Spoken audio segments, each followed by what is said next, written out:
નમસ્કાર મિત્રો જો તમારે પણ બેંકમાં ખાતું હોય તો આ વિડિયો ખાસ જોઈ લેજો કારણ કે ઓગસ્ટ મહિનાની અંદર જે 5 મોટા બદલાવ થવાના છે જે દરેકને જાણવા ખૂબ જ જરૂરી છે તો તેની આપણે સંપૂર્ણ માહિતી આ વિડિયોમાં મેળવીશું તો વિડિયોને અંત સુધી જોતા રહેજો અને જો ચેનલમાં નવા હોય તો ચેનલને સબસ્ક્રાઇબ કરી વિડિયોને એક લાઈક કરી દેજો।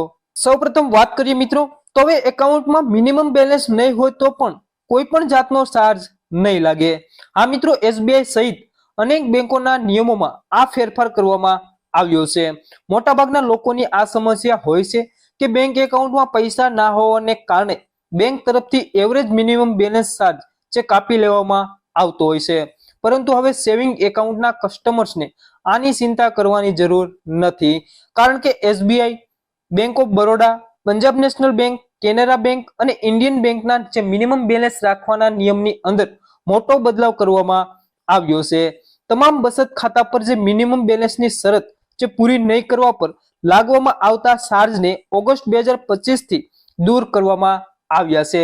ત્યારબાદ વાત કરીએ મિત્રો તો ઓગસ્ટ મહિનાની અંદર જે બેંકોના વ્યાજ દરની અંદર મોટો બદલાવ થઈ શકે છે।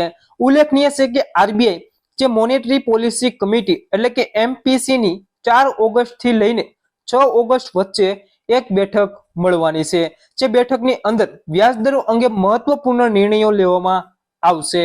આરબીઆઈ ગવર્નર જે સંજય મલ્હોત્રા બેઠક પછી દરોમાં ફેરફારની જાહેરાત કરી શકે છે। જો રિઝર્વ બેંક રેપો રેટ કે રેપો રેટ રિવર્સની અંદર ઘટાડો કરે છે તો હોમ લોન, પર્સનલ લોન સહિત વિવિધ બેંક લોન ફરી સસ્તી થઈ શકે છે। તો મિત્રો 4 ઓગસ્ટ થી લઈને 6 ઓગસ્ટ દરમિયાન જે આરબીઆઈ ની એક બેઠક મળવાની છે જેમાં વ્યાજ દરની અંદર ઘટાડો અથવા તો વધારો થઈ શકે છે અને જો રિઝર્વ બેંક દ્વારા રેપો રેટની અંદર અથવા તો રેપો રેટ રિવર્સની અંદર ઘટાડો કરવામાં આવે તો જે હોમ લોન, પર્સનલ લોન સહિત ઘણી બધી જે બેંકોની લોનમાં તે તમને રાહત મળશે અથવા તો લોન સસ્તી થઈ શકે છે। ત્યારબાદ મિત્રો એટીએમ ના નિયમોની વાત કરીએ તો 1 ઓગસ્ટ 2025 થી એટીએમ ની ટ્રાન્ઝેક્શન પોલિસીમાં ફેરફાર થવા જઈ રહ્યો છે। અન્ય બેંકોના એટીએમ નો ઉપયોગ કરીને જે મફત વ્યવહારોની સંખ્યામાં ઘટાડો થશે। હાલમાં ઘણી બેંકો તેમના એટીએમમાં મહિનામાં 3 થી 5 વખત મફત એટીએમ ઉપાડનો લાભ આપે છે। આ ઉપરાંત અન્ય બેંકોના એટીએમમાંથી મહિનામાં જે 3 વખત પૈસા ઉપાડી શકાય છે। જો તમે આનાથી વધુ વાર રકમ ઉપાડો છો તો તમને 23 રૂપિયાનો વધારાનો ચાર્જ આપવો પડશે। જે આ પહેલા 21 રૂપિયા હતો પરંતુ હવે તેમાં 2 રૂપિયાનો વધારો કરી દેવામાં આવ્યો છે।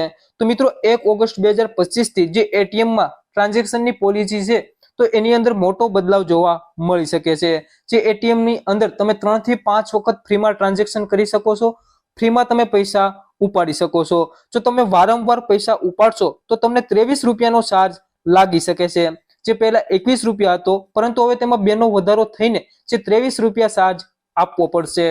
જો મિત્રો તમે પણ ગૂગલ પે, ફોન પે કે અન્ય પેમેન્ટ એપ્લિકેશન વાપરતા હોય તો આ માહિતી ખાસ જોઈ લેજો।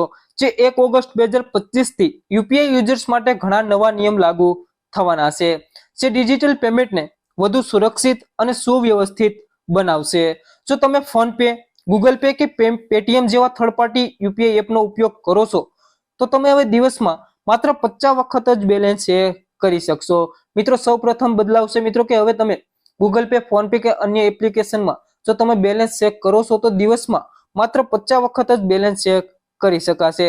ત્યારબાદ મિત્રો વાત કરીએ તો મોબાઈલ નંબરથી લિંક જે બેંક એકાઉન્ટને માત્ર 25 વખત જ ચેક કરી શકાશે।